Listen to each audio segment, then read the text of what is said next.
Oh, sorry to keep you waiting. Ah, you're back! Huh? And you've got the Traveler and Paimon with you, too! What a pleasant surprise. I assume you'll be joining us for the game then? Linny, Farina! Paimon didn't know you were playing too! Are you also members of the tabletop troupe? I'm more of a casual member, if anything. I haven't taken part in many formal club activities. Lynette Fremine and I play something similar at the Hotel Bouffe Tété sometimes, but I'm usually the GM. Still, I'm sure it'll be fun being a player for the first time. I'm looking forward to it. Well, I'm not a member of the club at all. Clorinde simply woke me up first thing this morning, said there was a good script worth experiencing, and asked if I wanted in. If you're interested, I can give you a referral. That should give you a 40% discount on membership fees. I think I'll wait to see how this experience plays out first, especially when it comes to the quality of the script. If it's sufficiently fun, then I'll join. Do you participate in a lot of tabletop troupe activities, Clorinde? You could say that. She's actually one of the few senior game masters of the troupe. Ah, right.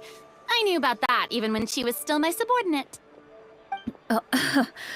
It's nothing. Really, just a small hobby of mine. Wow. Paimon's so used to seeing you be all upstanding and intimidating as the champion duelist. It's kind of hard to imagine you role-playing with a bunch of friends. Surely you jest. I would never intentionally make things difficult for my players. I maintain a clear boundary between my professional and personal lives. The me you see at court represents the law and order of Fontaine. I put all personal feelings to the side, and grant a fair duel to all who seek to defend their honor. But in my personal life, I'm just an ordinary person. Someone who feels anger and sadness, just like everyone else. Well, you you say that, but for all the time I've known you, I don't think I've ever seen you cry. I've seen you get angry, sure, but now I'm wondering whether you were actually mad or if it just looked that way from the outside. I was probably in work mode during those times. Is that so? Well, in any case, I just feel like even in your personal life, you don't get emotional very often. So you want to see me cry? That might be a little difficult. A show of anger, though, that might be something I could accomplish. No, that's not what I meant.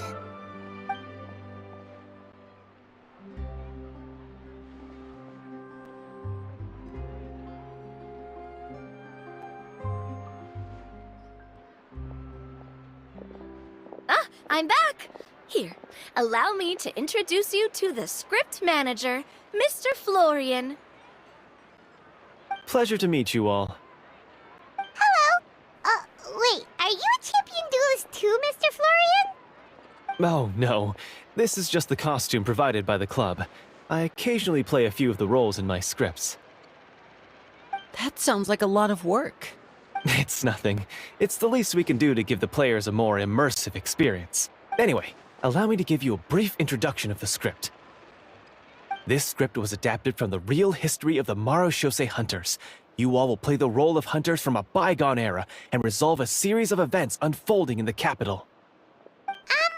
Paimon's not super familiar with the history of the Marashose hunters. Is that a problem? Oh, no problem at all. I can give you a brief rundown.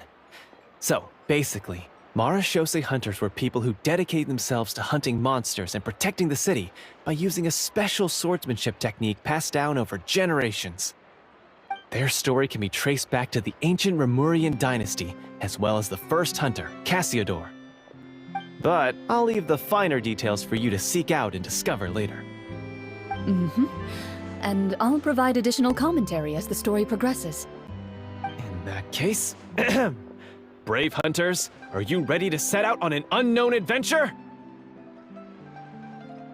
Whoa, just one sentence and it's like we're in the story already!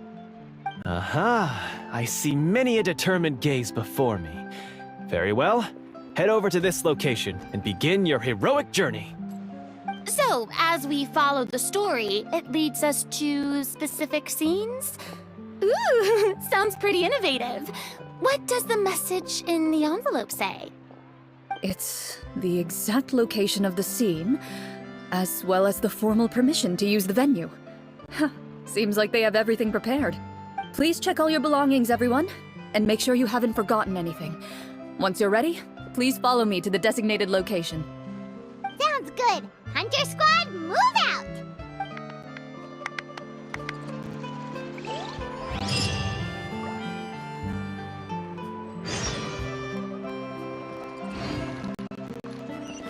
Welcome to Tier 2.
They really have thought of everything. Even the Fatometer is here and ready to go for us. The Fatometer? What's that? It's a card that's used to determine action success or failure. We'll need to use it when we try to use certain skills. And what about all the dessert and tea? Is that for us as well? That's what the message said. Oh, really? That's so nice. It feels just like a tea party with friends. Those snacks have Paimon's name written all over them. I think you might be more of a snack hunter than a Marashose hunter, Paimon. Snack Hunter Paimon reported for duty. If there are delicious snacks to be found, Paimon will track down every last one. The desserts are great. But I'm still looking forward to the story more than anything. Very fair. Then, let us begin. First, please pick up the blank character cards in front of you, and write down your name and profession. You can find an abbreviated version of the rules printed on the back of your character card. If you have any questions, feel free to ask me. In this story, everyone is a Marashose hunter. To reflect this, the club has prepared a small badge for everyone. Ooh, nice. As hunters, you have proficiency in swordsmanship and fighting by default, so there's no need to allocate any additional skill points to those areas. Swordsmanship? So there's a fighting part to all of this? Paimon's not sure she can do all that on her own. Maybe Paimon can just stick with you? Why don't you share a character card then?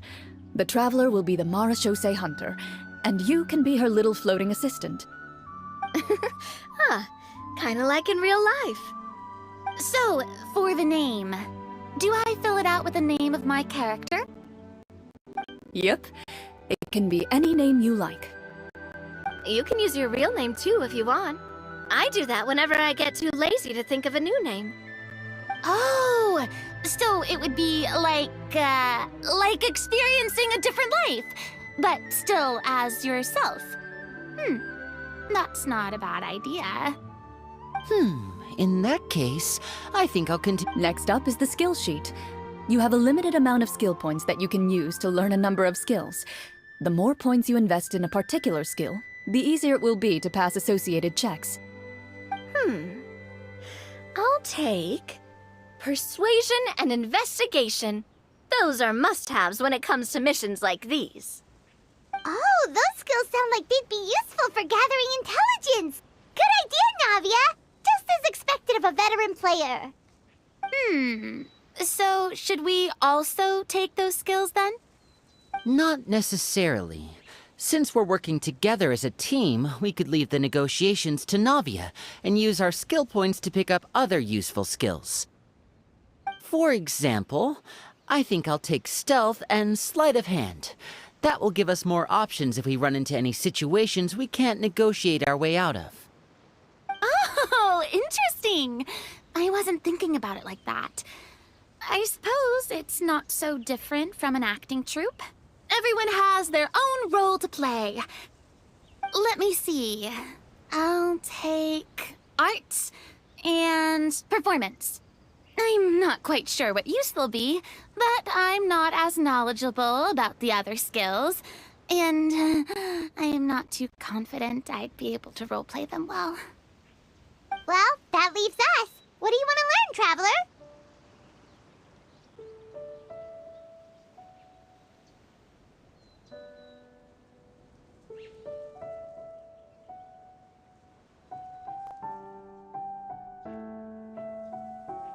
Ha! Gotta say, this suits you really well. Nothing boosts morale like good food.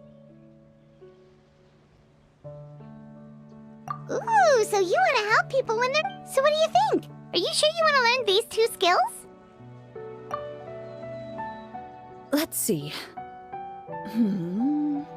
Oh, looks like you each have enough points to choose one final skill. You've all picked such classic skills.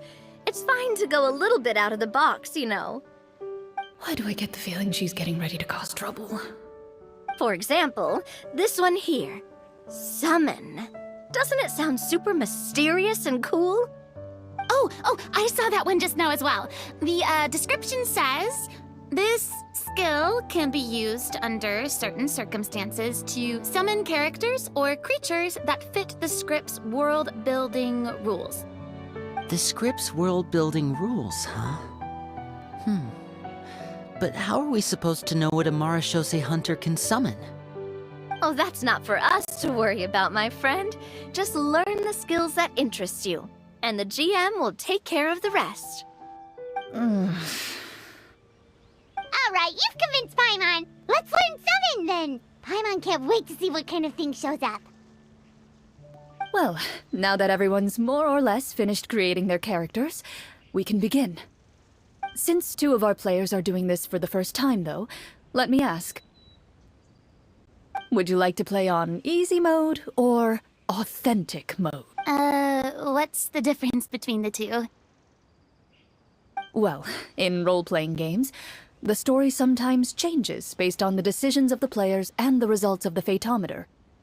For example, if you fail a check, that means you cannot use the target skill in that scenario. A critical failure may even result in further negative consequences. If you choose to play in authentic mode, every time you elect to use a skill, you'll need to use the Fatometer to see whether you succeed or fail, and face any consequences that may follow. If you choose easy mode instead, every check will be successful by default, and you won't have to worry about luck playing a factor.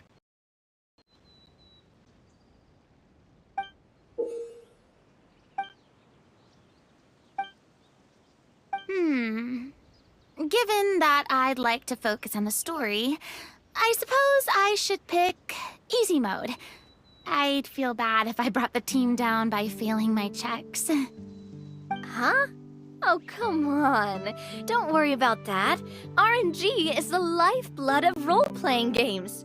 I'm going with authentic mode for sure.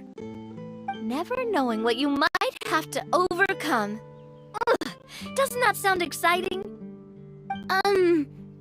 I'd rather be mentally prepared for what might happen.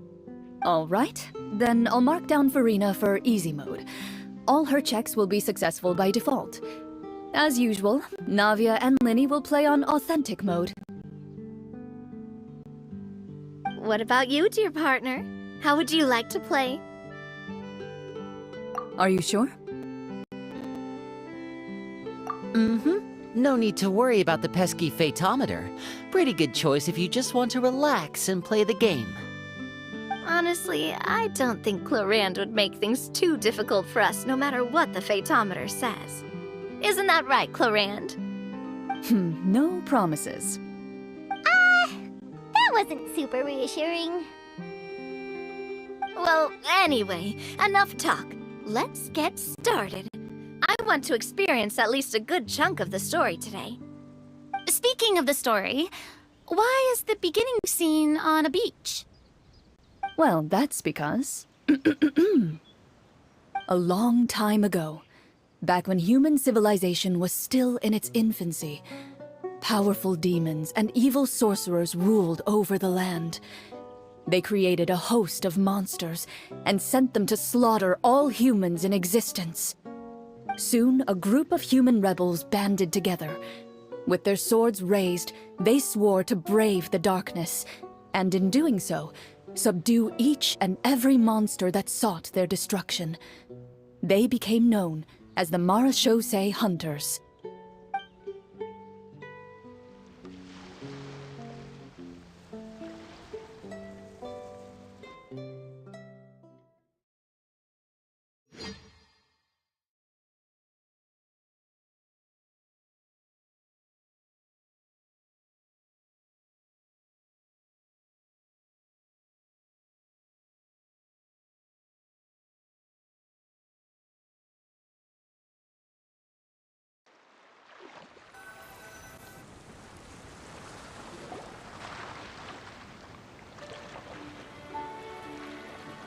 Sometime later, as a member of the Marashose Hunters, you receive a commission.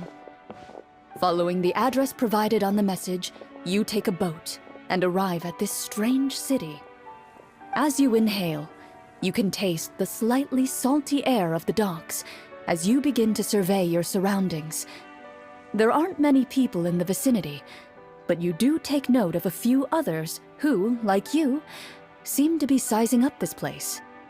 Your eyes meet, and you realize these people are fellow marechaussee hunters, likely led to this location after receiving the same commission as you. You're all marechaussee hunters too, right? Allow me to introduce myself. The name's Navia, monster hunter by trade and helpful neighborhood businesswoman on the side. What say you to traveling together? We can help each other out on the road. Okay, count me in. My name is Linny. I've been wandering since I was little and picked up a few less than legal tricks along the way. I was adopted by a marechaussee hunter and later chose to follow in his footsteps. Is this where you introduce your character to everyone? It sounds like they've done this dozens of times. My name is Farina, and, I grew up in a noble family.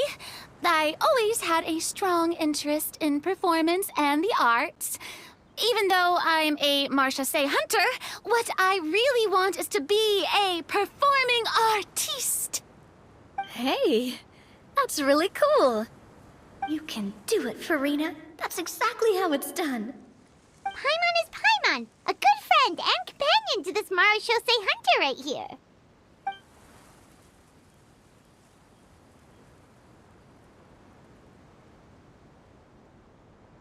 I've been studying medicine ever since I was a child. I want to do my part to eradicate these monsters and use what I've learned to heal others. Oh, welcome, welcome. When we face the monsters, I'll make sure to charge in front to give everyone some cover. You can take care of the healing at the back. You open your envelopes at the same time. The message reads, "To the honorable and trustworthy marechaussee hunters, our kingdom is currently facing a grave crisis.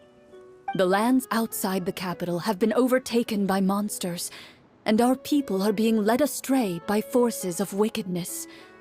We beseech you, please help us resolve this crisis and return peace and stability to our home." Huh. The layout of this city looks super familiar. It kinda reminds Paimon of Mondstadt! The scriptwriter must have used a real-world city as a reference when coming up with the map. As experienced hunters, the layout of the city reminds you of places once traveled. You recall the sight of tree-lined streets and the gentle tranquility of days gone by. Yet, as you regard the city in front of you, it appears to be little more than an empty shell. Its hollow gates are open to you, beckoning you to come forth and bring salvation back to the town. I carefully read every line of the letter and turn my attention to the signatures at the bottom. Who issued this commission to us? You see a long string of unfamiliar names. It would seem that many of the residents of the city issued this commission together. They sensed that things were not right within the kingdom and sent a distress signal to the outside world. In that case, why don't we take a walk around the city and see if we can learn anything from the local residents? Oh, good idea. We might be able to get some leads on the monsters and bad guys we're after. You look up and see a tavern nearby. It appears to be open for the day. Why don't we go check out that tavern? If the novels I've read are anything to go by, taverns are usually full of information.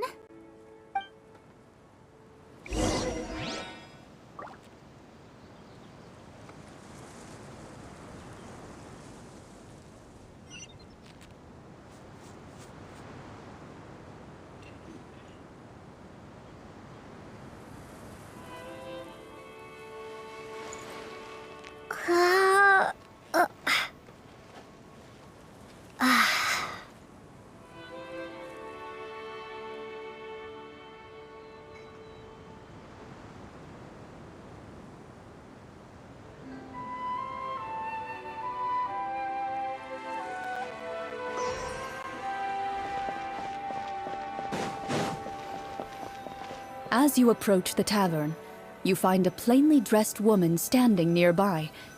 She appears to be rather troubled about something.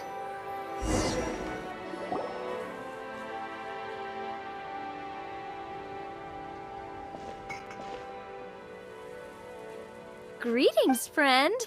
Lovely weather we're having today, don't you think? Oh, hello. I suppose you're right. The weather today is quite lovely. If only those monsters out there would stop causing trouble. It seems like every character included in the script has a certain amount of useful information to offer. If we keep asking questions, we might be able to get some good leads. Oh, come now, don't be sad. Life is all about optimism. Oh, that reminds me. What did you have for breakfast this morning? Huh? I don't think that's the kind of question we're supposed to ask. Nothing turns a frown upside down like good food. How about some macarons? I could make you some. You didn't even take cooking as one of your skill proficiencies. That's not necessary, miss. Excuse me for saying this, but you don't really look like a chef. Besides, I'm not really a fan of sweets. So you're someone who barely smiles and doesn't like sweets. You're really starting to remind me of this one friend of mine. Hey! Did she just... me? Clorinde must have broke character for a second. This isn't getting us anywhere. Traveler, maybe you can think of something.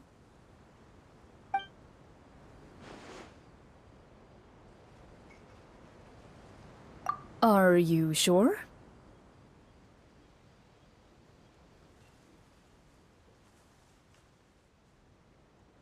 In that case, please refer to the Fatometer.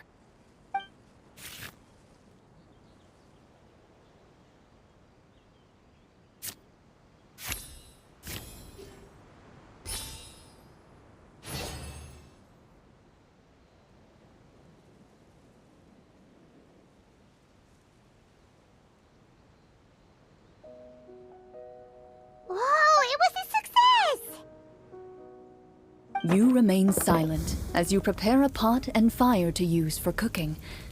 The woman stares at you with her mouth agape as you skillfully cut the ingredients and toss them into the pot. After some time, a rich aroma begins to fill the air. Even a passing cat can't help but stop in its tracks and look up in anticipation.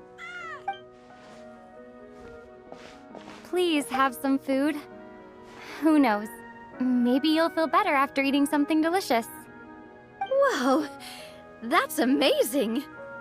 Wait, so as long as you pass the check, you can pretty much do anything? And it won't be seen as absurd?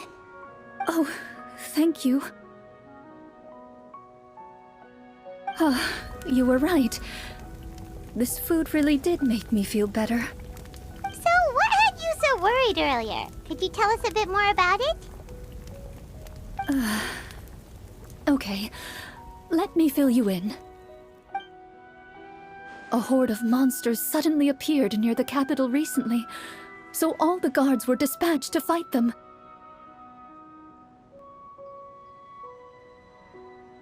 Do you remember when those monsters appeared? I'm not completely sure. All I know is that my husband was dispatched to fight them 3 days ago. Do you know where he was sent? It all happened so fast. When we said our goodbyes, he couldn't even tell me where they were sending him. You have our thanks, friend. We'll find and defeat those monsters as soon as possible. We sincerely hope your husband will be able to return to your side soon. Oh, thank you. Don't worry. We'll find him. Just try to remain optimistic and wait for good news. We don't always get to choose what happens to us. But we do get to choose the little things like what we eat and how we respond to the things life throws our way.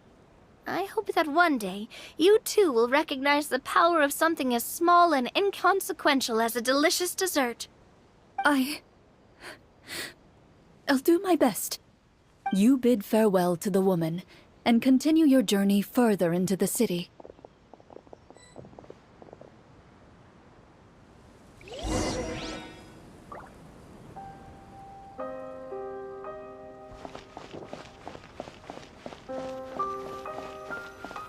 As you venture further into the city, the streets appear largely empty.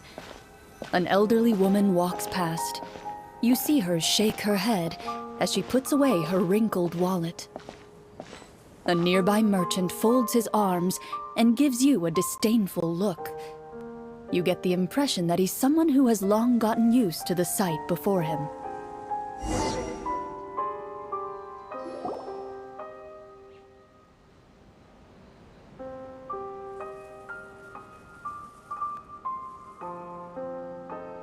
Although he doesn't seem very friendly, merchants are usually a good source of information, right?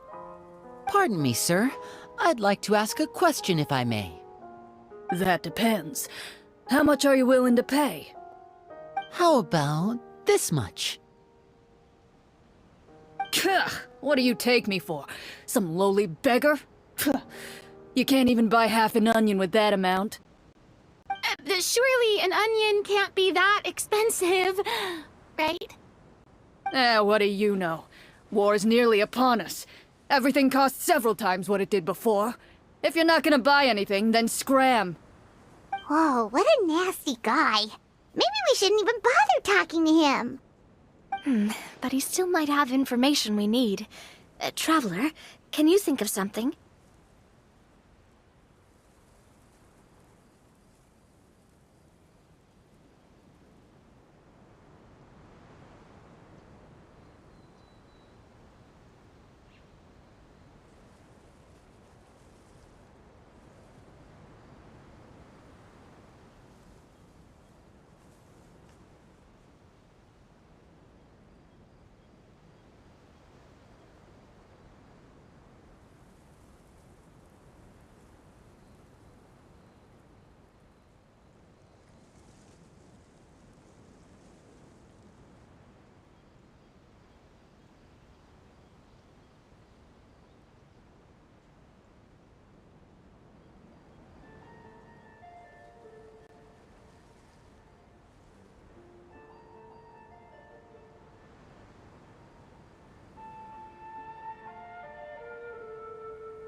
Sir, we came to this city to solve the very problem you seem to be referring to. The war you mentioned, would it happen to be against the monsters outside the city? If you happen to be well informed and know a thing or two about what's going on, we'd appreciate it if you could share that information with us. After all, the sooner this problem gets resolved, the easier it will be for you to do your business.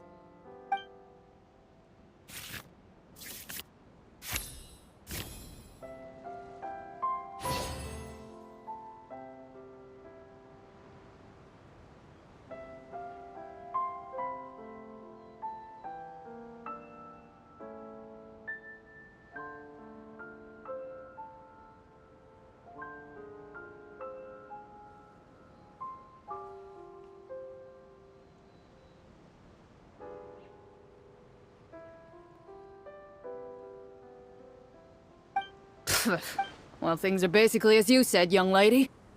Those monsters are camped outside the city, and they've been destroying all our trade routes. We have limited reserves within the city, so if this continues, we're all gonna be in big trouble. Wait, you're saying no one has put a plan in place to distribute supplies or maintain order? We could all starve, and those nobles in the palace wouldn't even break a sweat. Who knows? Maybe they've been in cahoots with the monsters all along. That is concerning. All right. That's all the information you need, right? Off with you now. I've still got business to do. You know, if you smiled a little more, you'd definitely get more business. And I bet that would make your life just a little bit sweeter. I'm not saying it's guaranteed to work. It's just a tip.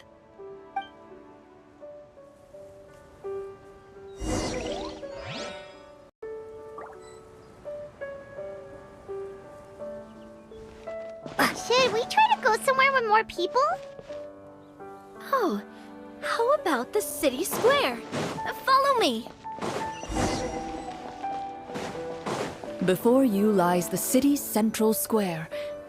You see a man with a slightly anxious look on his face, pacing back and forth, his head hanging low.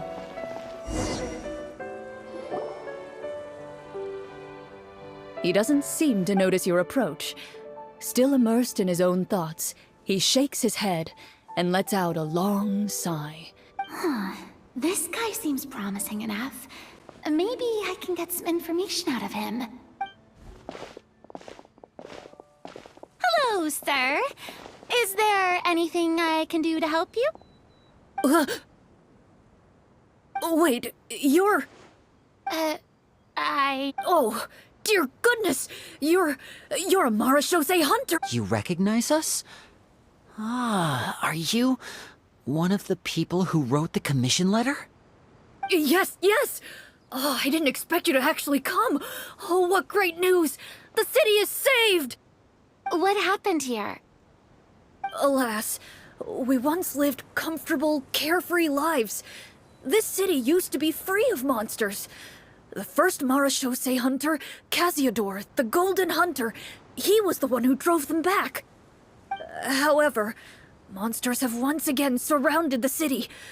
Perhaps the seal that kept them at bay has lost its power.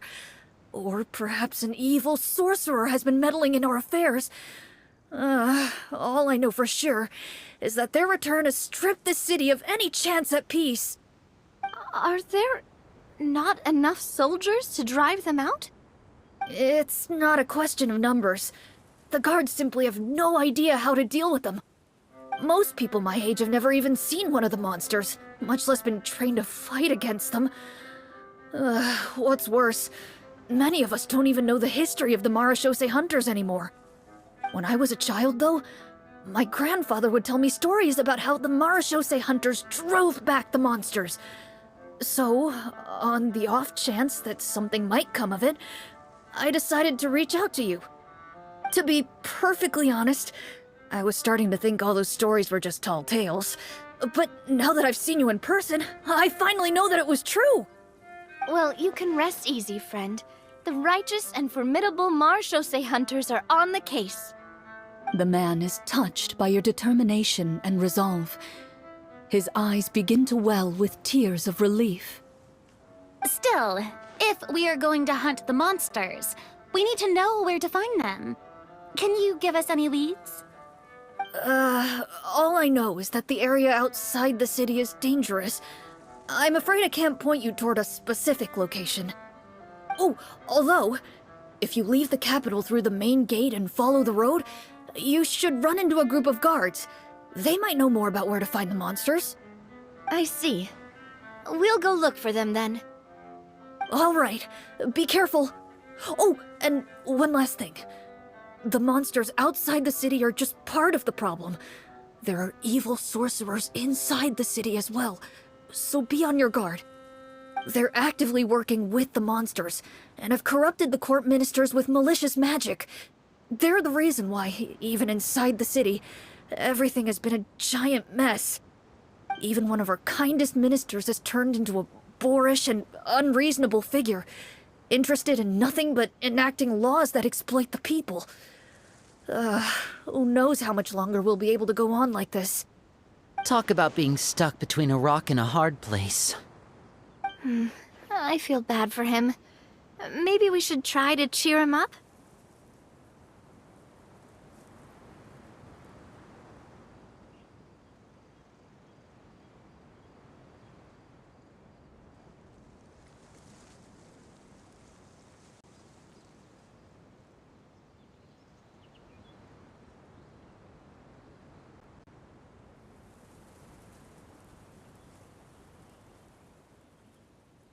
Hey! Not everything can be solved with food. I appreciate your kindness, but for now, it's more important to focus on the crisis at hand. Brave hunters, I leave the future of this kingdom to you.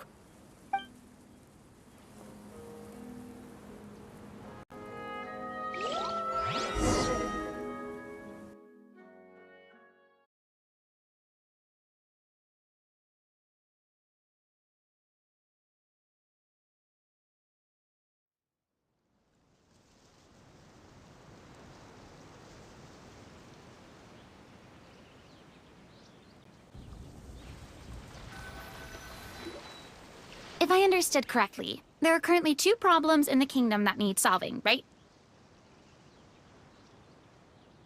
Exactly.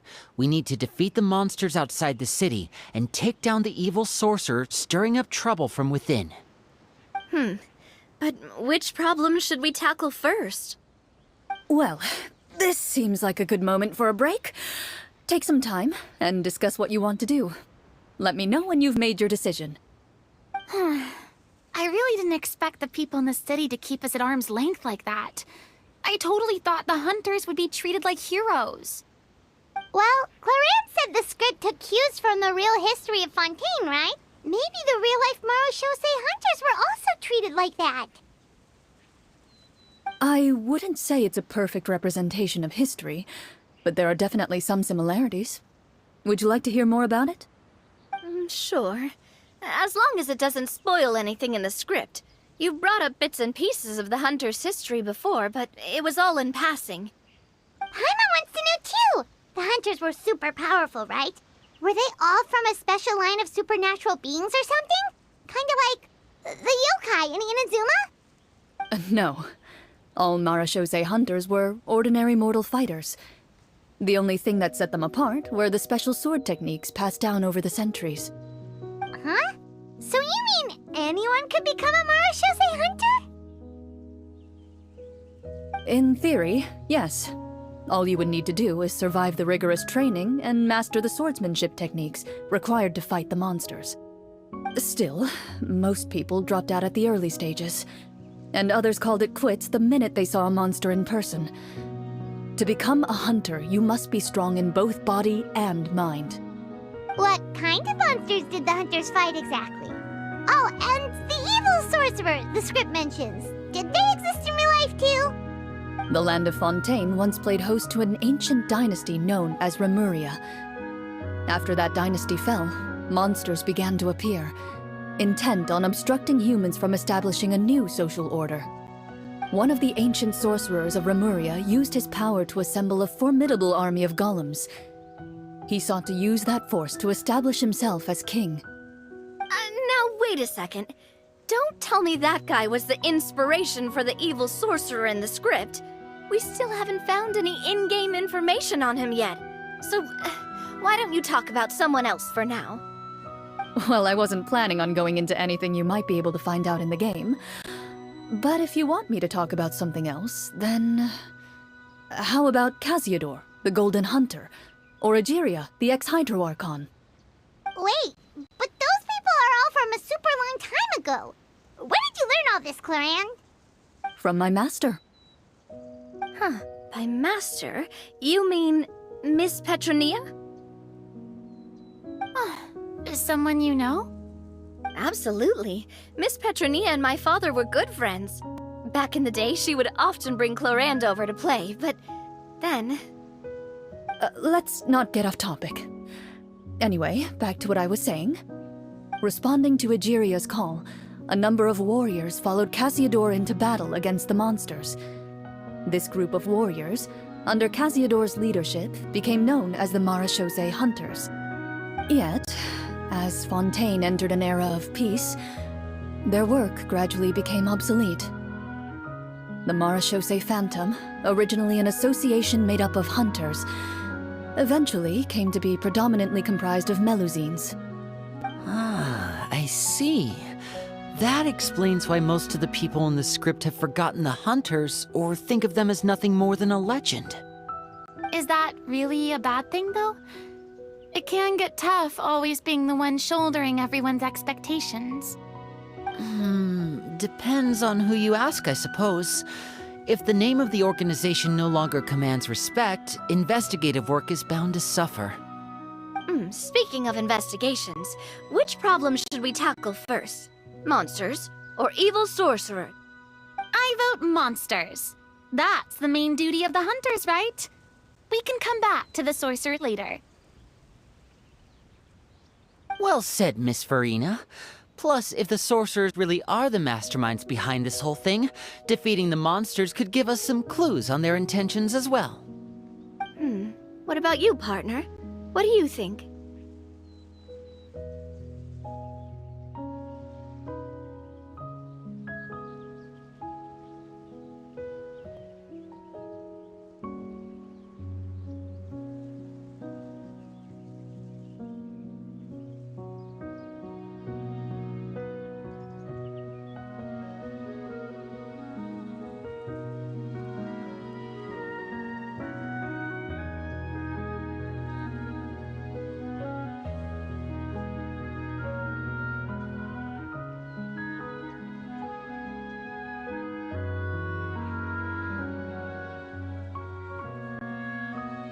It's decided then. All right. After some discussion, you decide to turn around and head out of the city.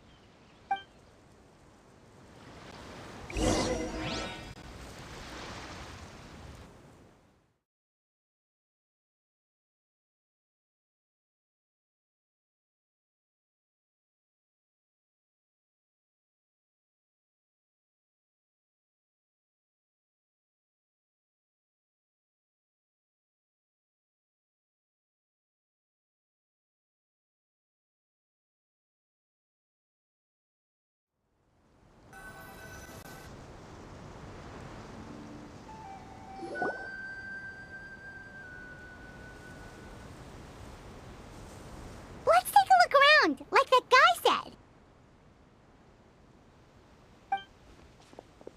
You there! Outsiders, halt! Who's there? An armored man approaches you.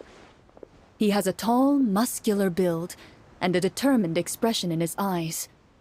Just one look, and you can tell he's fought in his fair share of battles.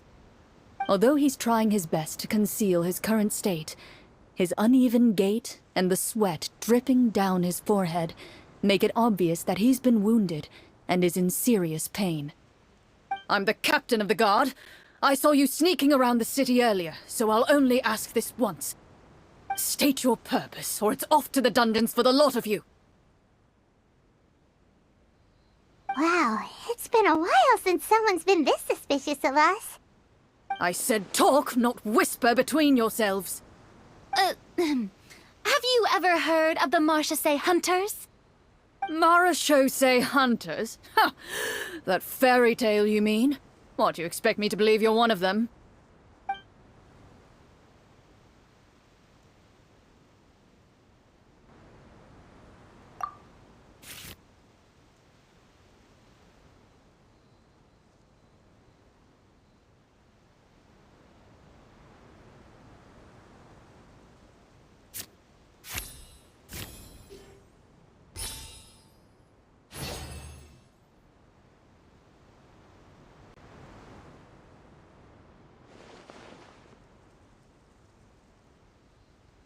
Using your knowledge of medicine, you're able to deduce that the injury on his calf was a monster's doing, and the wound has already begun to fester.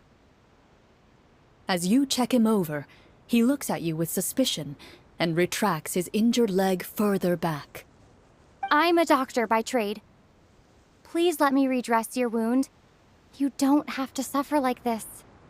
The man appears somewhat disgruntled at having been exposed, but soon relents and raises his leg for you to take a better look.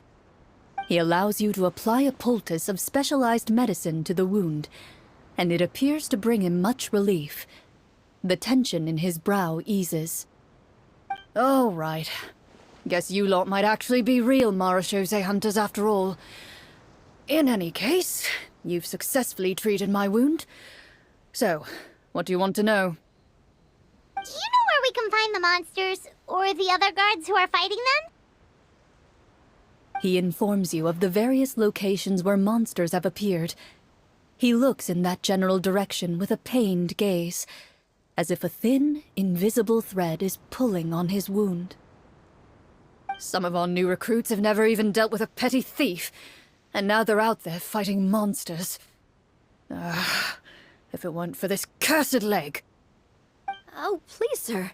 Don't get too worked up. You need to focus on your recovery. Just leave the monsters to us. We're Marachose hunters, after all.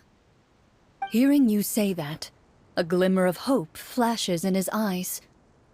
But it disappears almost as quickly as it came. Those monsters aren't easy to deal with. But if you insist on going, I won't stop you either. I just hope all the guards will be able to come back to their families alive. I wish you the best of luck.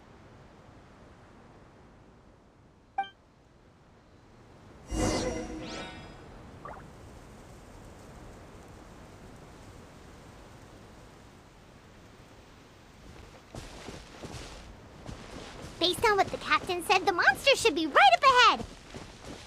Let's go. Hopefully we're not too late. As you approach the battlefield, you see numerous people lying by the side of the road. They appear to be dressed like guards. Their faces are filled with desperation and terror. Some are screaming and cursing in vain, as if still trying to banish the monstrosities they saw from their minds.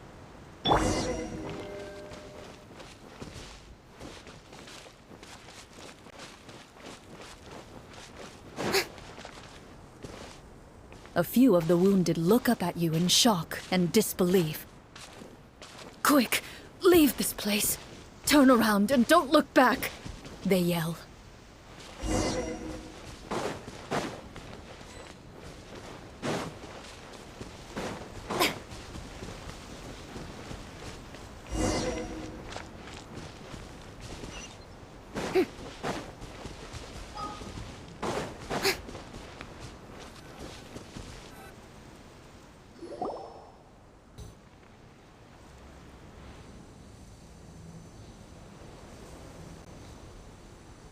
This is the place he mentioned, right? You see broken iron swords scattered all around you, and downed trees riddled with terrifying claw marks. All the signs point to one thing. A truly devastating battle just took place here. Be on your guard, everyone. The monsters might still be around. Before you can finish your sentence, you hear rustling sounds from the surrounding bushes. The monsters have emerged. They close in on you without fear, You get the impression that, in their bloodthirsty eyes, you're just another meal for them to devour. Ah! A little help here! This thing wants to eat Paimon! Your battle round begins now.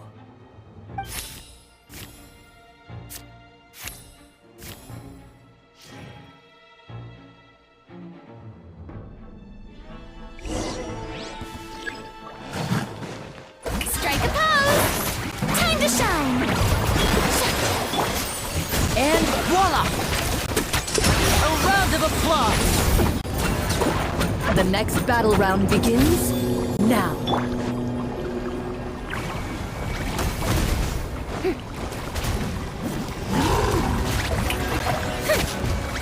Hiya! Coming at ya! Hey there!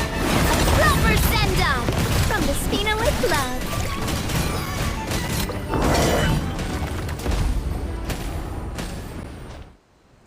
The monsters let out a terrifying roar of anger and resentment before dissipating into thin air.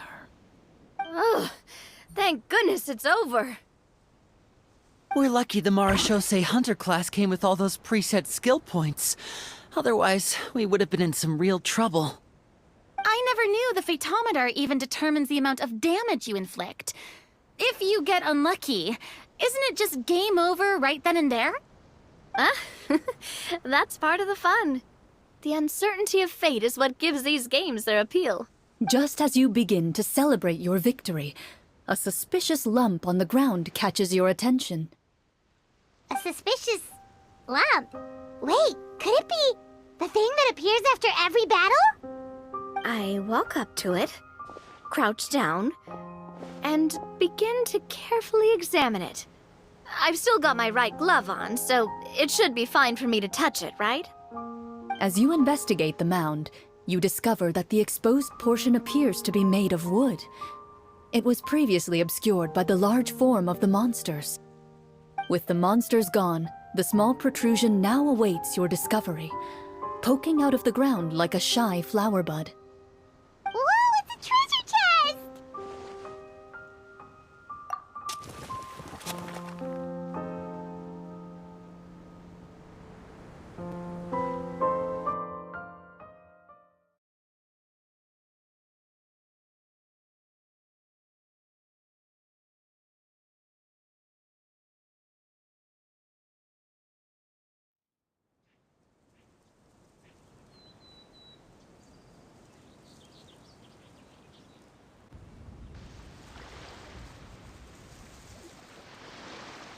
With everyone's help, you successfully excavate the wooden chest from the ground. Even without opening it, you can tell from the mora and jewels scattered around the chest that it must contain quite the fortune. Makes sense. We worked hard for this. Let's open it. We can share what's inside. I can understand your excitement, Paimon, but think about it. Doesn't it seem like there are people out there who need this treasure more than us? Yeah. Think about all the people suffering in the capital. Or all those guards who got hurt fighting the monsters. Wouldn't it be better if we gave the treasure to them?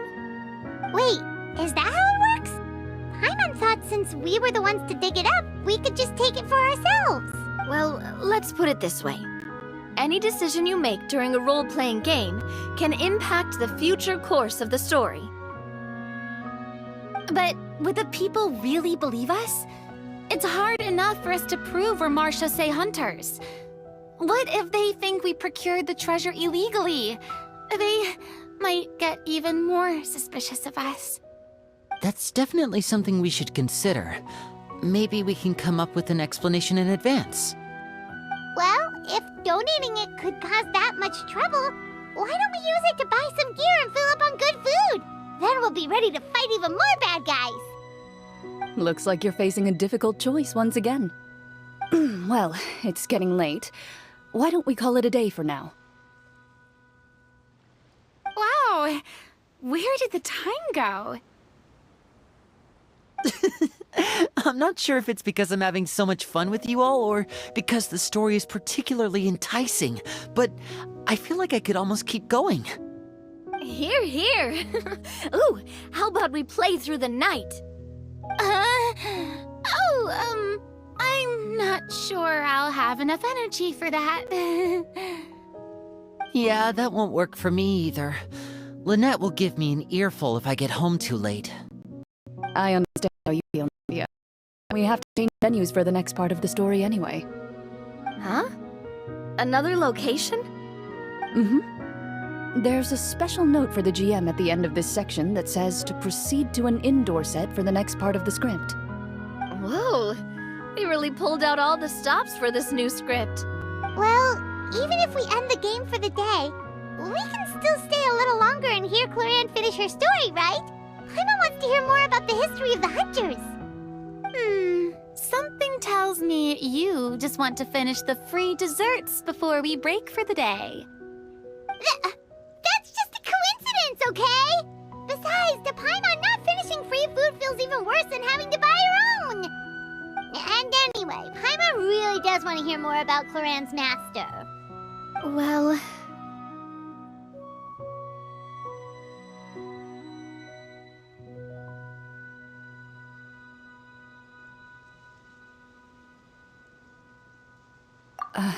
It's nothing. I appreciate the concern, but it's all in the past. It won't do any harm to share these things now.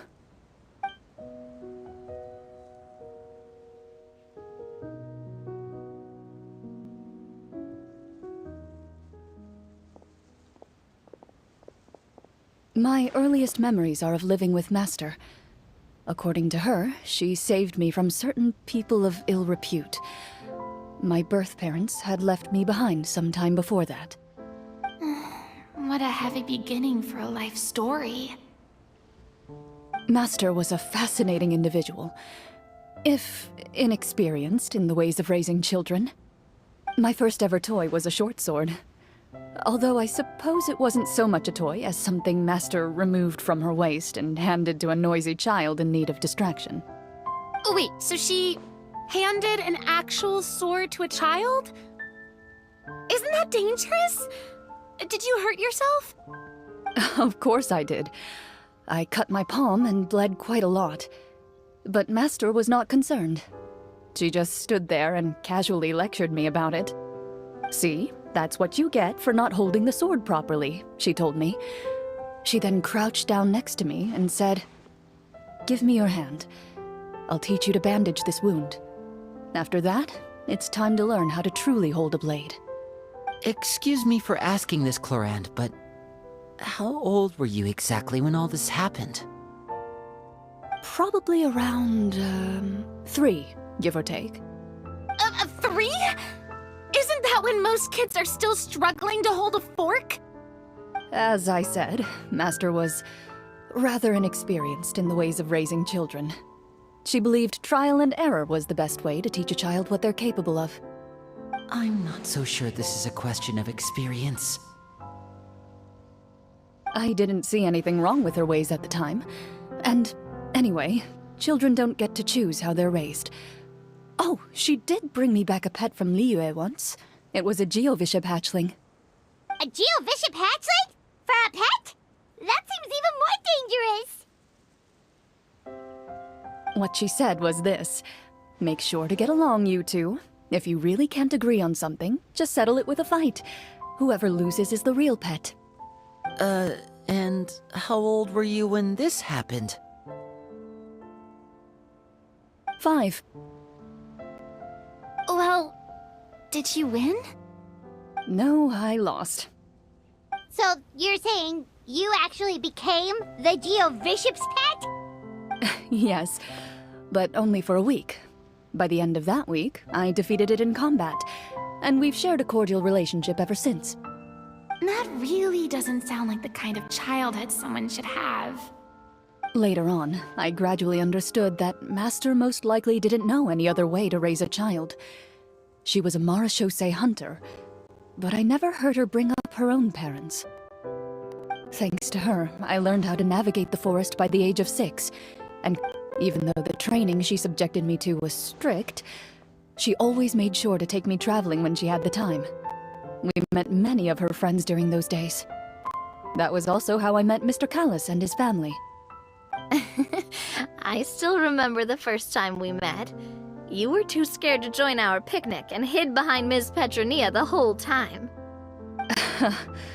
I still hadn't really met many children my age at that time, so I didn't know how to interact with others. After that, though, you started coming over a lot. You loved challenging people to shooting competitions, remember? I don't think many members of the Spina ever beat you in one of those. I had a lot of fun during those days. I enjoyed them too. Oh, do you remember that one time we went exploring around the Spina together? We overheard Papa call your master Fontaine's Protector of Justice. We tried to pretend like we never heard anything, but you nearly let it slip that one time.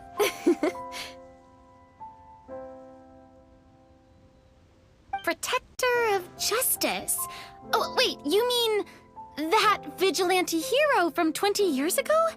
The one who was always active at night? Yep, that would be her. She often would put on a black cloak and go out at night. I never knew where she went or what she was doing. Until, like Navia said, we overheard the truth from Mr. Callis that night. 20 years ago, huh? I still remember the guards leaving all kinds of witness reports about her on Nervalette's desk. My apologies. Oh, there's no need to apologize. You had nothing to do with it. And anyway, everything she did was for a good cause. Although, calling herself the Protector of Order was a bit much. Especially when she deliberately operated outside the law. Huh? When did the Protector of Justice become the Protector of Order? Oh, she had a bunch of code names. I heard she would just come up with a name on the spot whenever she was asked. Later on, she probably got sick of answering those questions and decided to stick to just two. The Protector of Justice and the Protector of Order. That sounds like her, all right. I bet she forgot which of the two she'd use by the time she got back each night. Well, she certainly sounds like a fascinating individual. With her strong sense of justice, it's no surprise her student followed in her footsteps. It's true. I always wanted to become like her. Someone powerful, independent, and with a strong sense of conviction.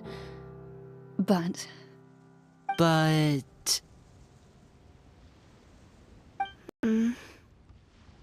She suddenly disappeared the night I turned 10 years old. Disappeared? What happened? I have no idea. She didn't even leave a note. I was never able to find out where she went. That night, I was celebrating my birthday at Navia's house. But Master never came to pick me up. When I returned home on my own, it was to an empty house. When she still didn't appear after a few days, I went to Mr. Callis's house to ask about her whereabouts. But he only shook his head. Papa probably didn't know either. I know he sent a few people to investigate the matter in secret, but they never found any credible leads. Don't worry, I understand. To be perfectly honest, given Master's personality and way of doing things, it all made a lot of sense. If I had to guess, I'd say she probably used it as an opportunity to force me to become independent. Just like how, when a litter of kittens reaches a certain age, the mother willingly leaves them behind. Were you upset, Clorinde?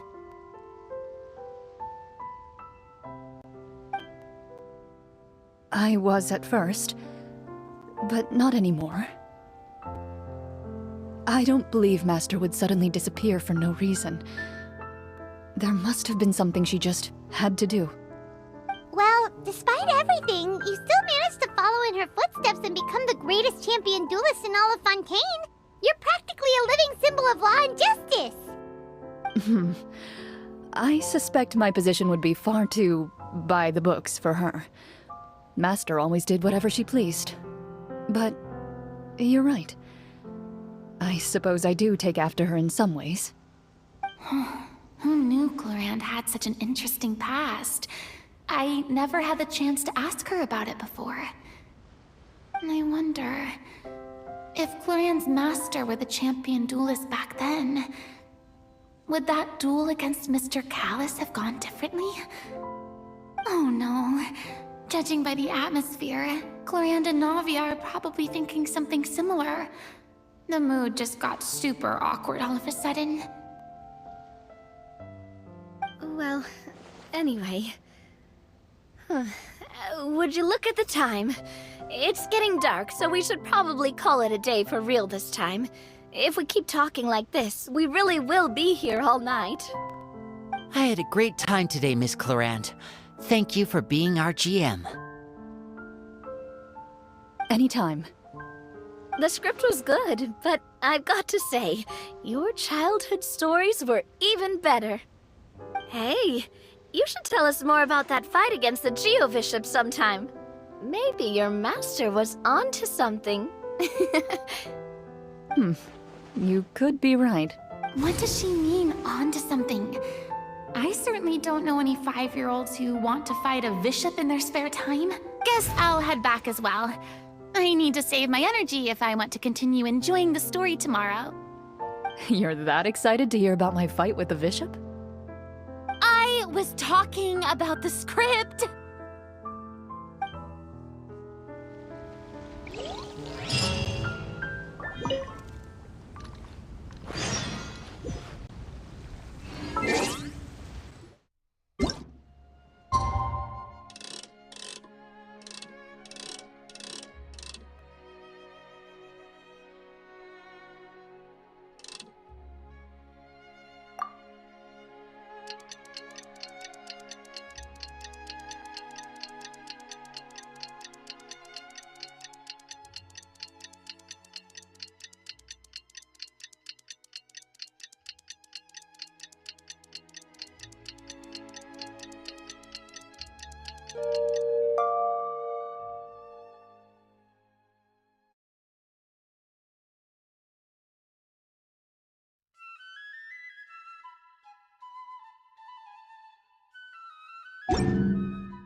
Let's go meet up with the group! Paimon's really looking forward to today's story.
Looks like everyone's here.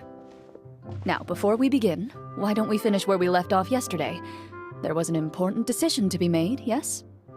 I'll pour everyone a cup of tea. Is that really the most important part, though, Clorinde?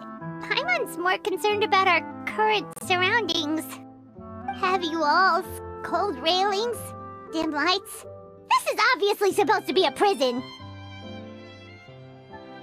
I admire the work put into the set. Still, it's obvious the scriptwriter has never paid a visit to the fortress of Meripede. So this set is going to be a part of the script? Unfortunately, that is something I can neither confirm nor deny. Anyone think Clorinde's smile is starting to look kinda scary? Well, whatever happens, we'll just have to push on. But first, we should really figure out what to do with this treasure. If we're worried about arousing suspicion because of our identity, why don't we give ourselves a different name, just like Clorinde's master did? Yeah, it might be better to keep a low profile. As long as we're helping people, it doesn't matter who we are or what we're called. Staring at me won't get you anywhere. Or did you want some more tea? Oh, Paimon's good. Thanks. Why aren't you saying anything, Navia? Wait, what's that next to you? Oh, this is the short sword Clorinde mentioned last night. I found it. Huh. I'm surprised you managed to track it down after all this time.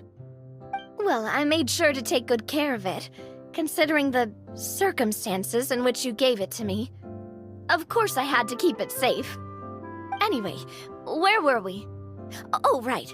I was just thinking about all the potential ways for us to break out of prison. We could dig a tunnel, or try to bribe the guards.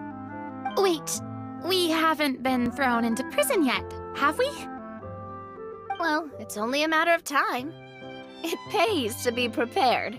Just like how you should always have an umbrella on hand, even when it's sunny. All right, Paimon's made up her mind. Let's just give the treasure away. Paimon may have wanted to keep it, but if it's going to land us in prison somehow, Paimon will be too upset to enjoy her snacks. So, you reached an agreement? All right then, we can continue with the story. Oh, and we'll collect all the scattered pieces of treasure on the ground as well. All right. You collect the treasure and make your way back to the capital with your bag of loot in hand.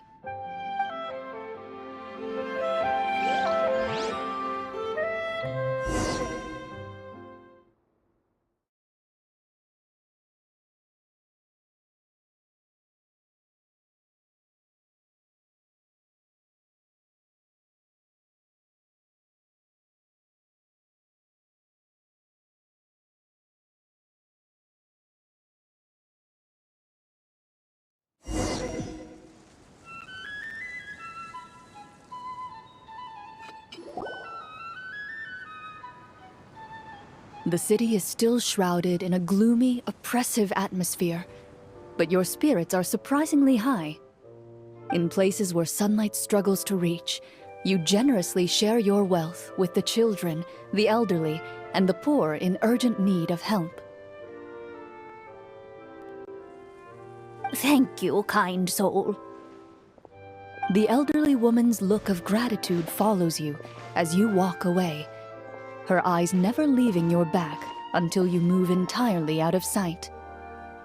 However, there's still quite a bit of Mora remaining. It appears you haven't made much progress. She's probably trying to tell us to speed this up. We need to hurry up so we can address the sorcerer problem. Should we go find that man again at the square? He seemed like a pretty responsible guy. I'm sure he knows the people here far better than us. Oh, good idea! Just as you start to make way to the square, intent on finding the man again, there's a voice.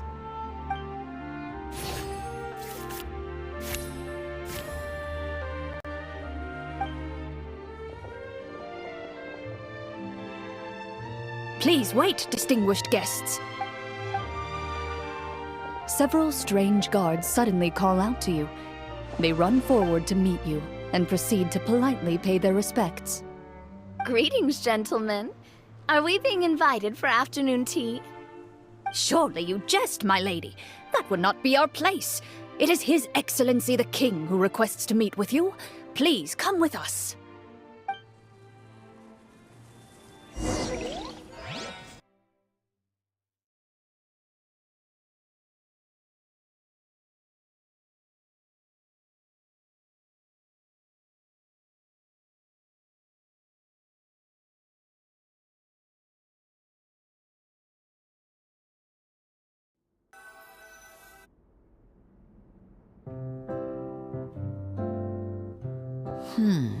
Do you think this could be a trap? Well, we have to investigate the court at some point, right? Meeting the king himself would be a fantastic opportunity to do that. I say we go for it. If something happens, we'll just turn the whole place upside down. That sounds a little intense. After a quick discussion, you nod to the guards and agree to follow. They lead you all the way to the audience hall of the palace. Gilded tables line both sides of the hall. The space itself is adorned with all manner of expensive antiques, glass shelves, and silver candlesticks. The items appear quite ordinary in size and dimension, yet their presence somehow makes the emptiness of the hall feel even more surreal and ominous. Wow, it's so luxurious! The elderly king, clad in a magnificent robe, sits upon the deep crimson throne before you. He wears above his head a majestic crown, with a gemstone the size of a bird's egg set right at the very front. As you observe it, you see a complex pattern of light reflect off its surface. Ahem. They're here, Your Majesty. A man dressed in dark clothes, likely a minister, shields his mouth with his hands and bends down to whisper a few words to the king. After a moment, he lowers his hands and stands back up. His gaze shifts to fixate on your group, but he does not move from his place at the king's side. The king does not appear entirely aware of his surroundings. The man by his side, though. We should keep a close eye on him. The king remains still and says nothing. The minister is the one who speaks. Esteemed guests, allow me to thank you for coming to our faraway kingdom.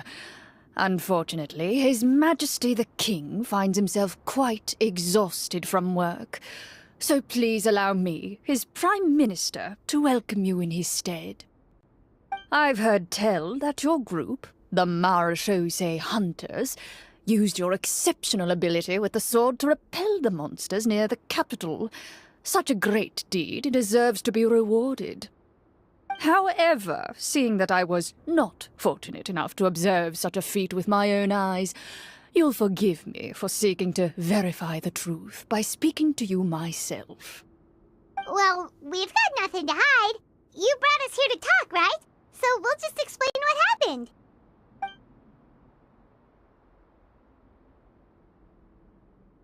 The golem's blades were so powerful, they could cut down trees in a single swipe. It took a lot of effort to defeat them, even for trained swordsmen like us. Well, that was enough details, right? Believe us now? Your account does indeed match those of the survivors. Since you were the ones who defeated the monsters, that must mean you are also in possession of the treasure they stole?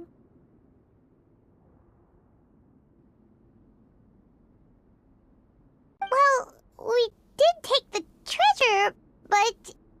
How did he know about the treasure? Ah, then I must ask that you return it at once. It belongs to the kingdom. Wait, but didn't you just say that our great deed deserved a reward? Shouldn't the treasure be considered a part of that? Yes, that was indeed what I said.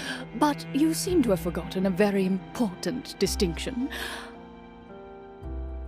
Only that which is freely given by the king can be considered a reward. Taking the rightful wealth of a kingdom without said permission, on the other hand, is a crime. But that's completely unreasonable! Yeah, that makes no sense!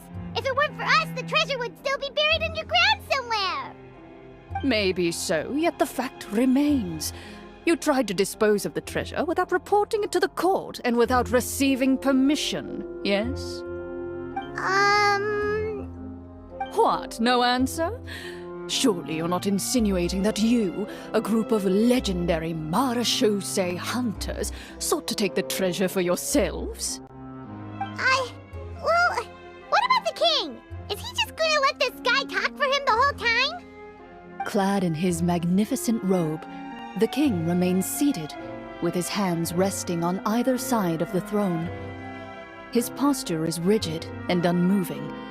He stares forward with an empty look in his eyes, completely unmoved by the events before him.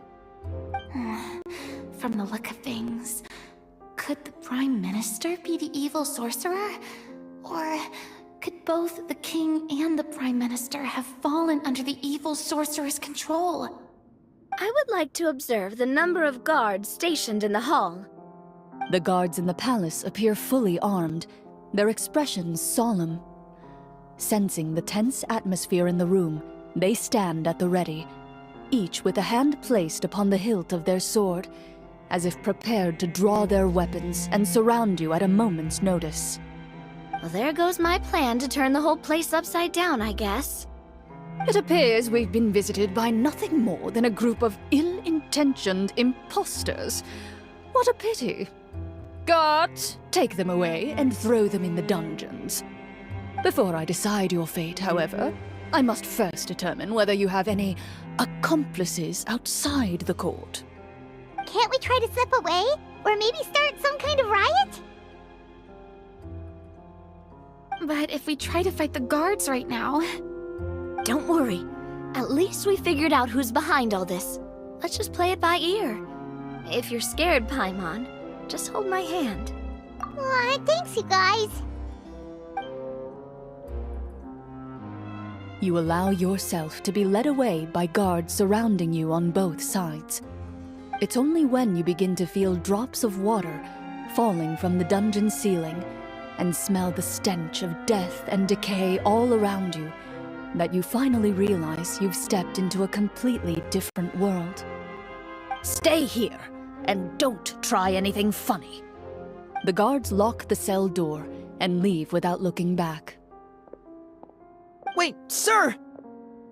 Your voice echoes through the dark hall, but the only response you receive is the sound of water dripping from the ceiling. No! What should we do now? Carve out a new path of fate with our own two hands, of course. I draw my weapon. You reach toward your waist, but find nothing there. You now recall that your weapons were confiscated before the guards locked you in the cell. The bag of treasure along with them. What about that knife I hid in my boot? When did you hide it in there? When I was thinking about digging a tunnel. Rejected. You failed to inform the GM of this course of action. Moreover, the guards would have conducted a thorough search before throwing you in prison. And the keys to the cell aren't anywhere to be seen? Correct. You don't even feel a lock hole on the cell door. Oh, well, there goes all our plans. Indeed. Huh? Why are you the one saying indeed? Because that statement holds true for me as well. This is where the script ends. What? But that's a terrible ending!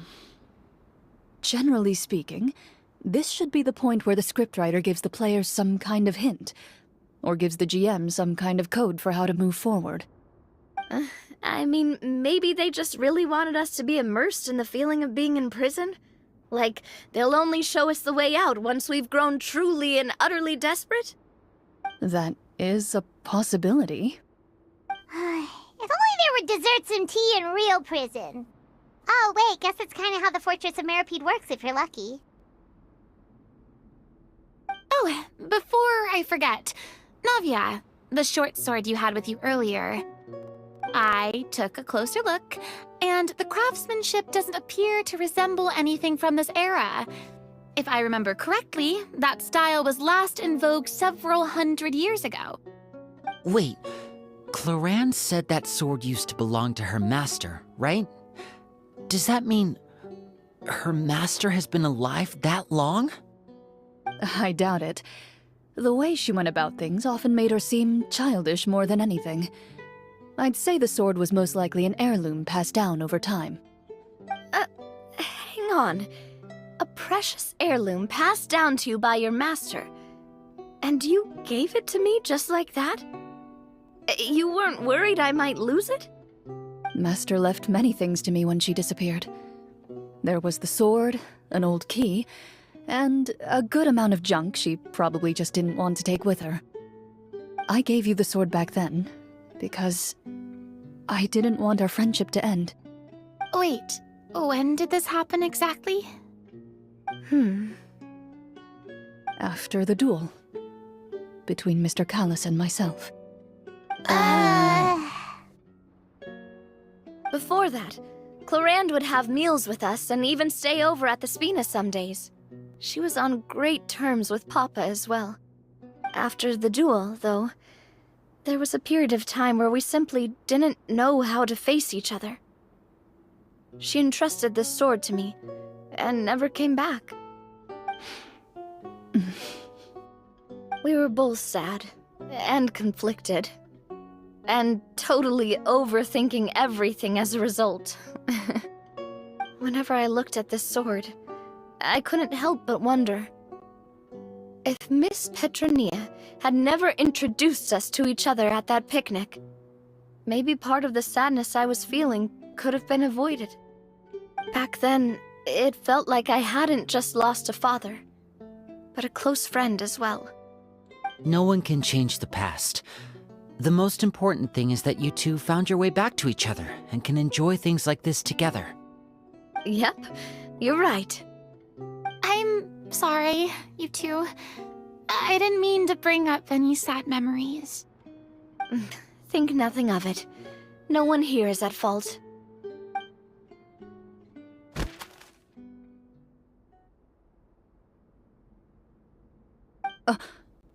Huh?